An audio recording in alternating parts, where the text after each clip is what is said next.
Hello, this is John, co-owner of Brainstorm Comics and Gaming in Frederick, Maryland. This is the fifth in our series of videos to help you figure out what you want 3 weeks from now. Diamond allows us to adjust our orders for books that are arriving. This one is for May 18th, I believe. The idea is that you'll see something and you'll let us know whether or not you want to add it to your list. It allows us to adjust our orders, make sure that we don't over-order, don't under-order. Obviously, both of those things are bad for comic book shops. If you give us a call at 301-663-3039, we can add or subtract things from your list, or you can also email us at brainstorm@verizon.net. Also, you may want to check out brainstorm.com. We're going to do a text update probably every Thursday where we put the full list of books up. You can check that one out as well. Obviously, this is just a highlight video. You can also go on brainstormcomics.com and sign up for our newsletter. Scroll down to the bottom of the homepage. It's very simple. We only send out maybe 2 or 3 emails a week to you. Again, the idea is that we let you know what's coming up. So let's get started with the highlights of the week. First up is a new series from Dark Horse. The title of that one is Last Stop on Red Line. The book is a murder mystery with a supernatural edge. One of my favorite books, one of my favorite miniseries was Midnight Nation by J. Michael Straczynski. This one seems like it may have a lot in common with it. I like independent books with a neat hook like this one. The solicit for the series reads as follows. Detective Migdalia Torres investigates a vicious strangling on a Boston subway car with no feasible leads. As potential evidence produces dead ends, Migdalia inadvertently takes in a vagrant named Yusef, who may have a supernatural connection to the crime at hand. So like I said, I'm always big on independent books with like a supernatural hook. Always interested in stories like that. Next up, we move into DC. Aquaman number 48 has 2 very cool covers. The A cover is by Robson Roca, which has a shark getting ready to swallow Aquaman. Just a neat looking cover.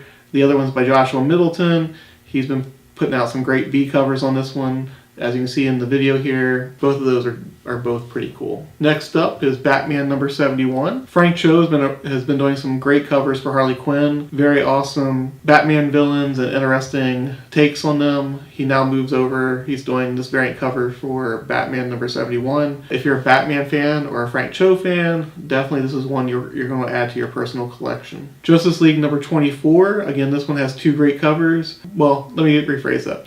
This one should have 2 great covers. Cover A is very cool, as you can see here in the video. And then cover B, unfortunately, the cover is not available for yet. Hopefully it's available here for the Saturday video once we get it all ready.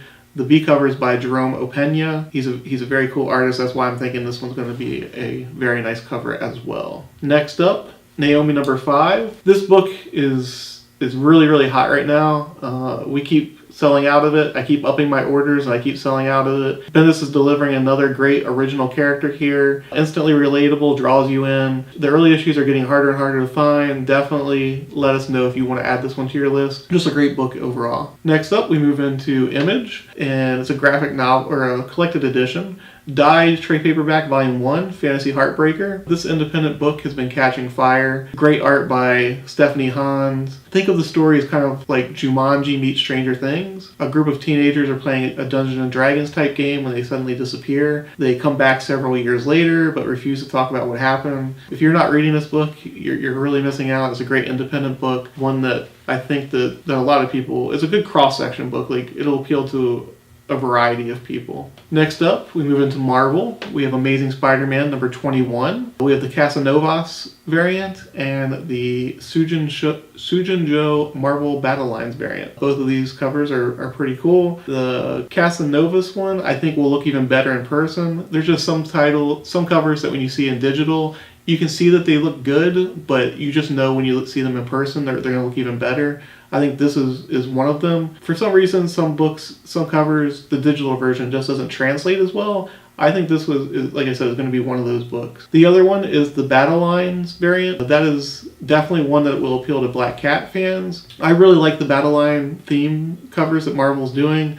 It focuses on a single character and like an action pose. Like I said, normally I don't like the theme variants, but the Battle Lines ones I like a lot. Next up is the collected edition of Avengers No Road Home. If you've been missing out on the individual issues, this massive story will be available in trade in a few weeks. This is the story that brought Conan into the Marvel Universe, setting up the new Savage Avengers series. If you're going to be reading Savage Avengers, this is definitely one that you may want to check out just to see where it all began. Next up, we have Black Widow #5, the Kay Lee Marvel Battle Lines variant. Again, just another great action cover. Black Widow fans, I think, are going to really like this one. Again, the Battle Lines covers, I just like them personally. So next up, we have the Giant Man miniseries. It's a 3-issue miniseries. The main cover and the Dale Keown variant. This is spinning out of the War of the Realms Marvel event. If you're reading that series, you may want to check out this one just to get a deeper understanding of everything that's going on in it. I'm more partial to the Dale Keown one myself because I've been a fan of his for a couple of decades now. Both covers are very, very cool though. Like I said, me personally, I lean more towards the Dale Keown variant though. Next up, we have Guardians of the Galaxy #5, the Jongju Kim Battle Lines variant. Fans of Gamora are definitely going to want to check this one out. Another cool action pose. This is an order all you want, just like the rest of the Battle Lines variant. So if you're interested, and let us know, we can definitely assure a copy in your box. Next up, we have Immortal Hulk #17, the Heijin M Marvel Battle Lines variant. Main covers for the series is always phenomenal. Alex Ross is providing the art.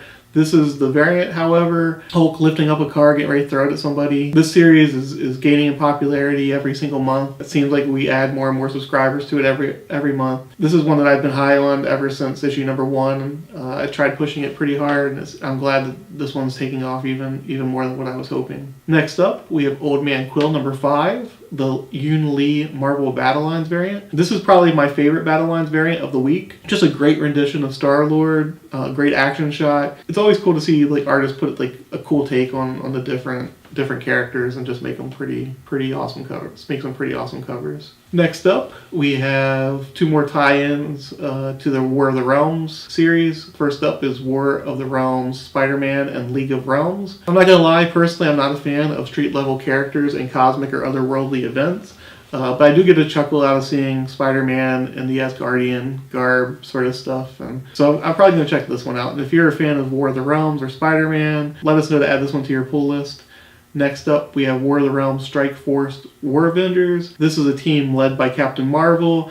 I'm most interested in this one. I'm partial to the character Weapon H. I feel like he's a character that, like, some people kind of dismissed him at first because they felt like it was just a random goofy character. The backstory to him was pretty cool though. If you haven't checked out his origin and the books that he was in, I highly suggest that. It was a really cool series. But anyway, so this one is Captain Marvel forming a team that they call the War Avengers. It's Venom, Deadpool, Captain Britain, Winter Soldier, and Black Widow. Again with Weapon H. If you're interested in any of those characters or you're reading War of the Realms, this is a book that I would probably say you'd want to add to your list. So those are the ones that I chose as the highlights for the week. Obviously, there's a lot more books coming out that week. If you go to brainstormcomics.com, you can see the full list there. Again, if you want any of the books, you can give us a call at 301-663-3039 and let us know, or you can come into the store, or you can email us at brainstormcomics@verizon.net. We try and make sure we have enough books all the time, but sometimes things sneak up on us. That's why we're doing this video series. We're hoping that we can prevent over-ordering and under-ordering on certain titles. So hopefully you enjoyed this week's video. If you have any suggestions, leave them in the comment section, and thank you for watching.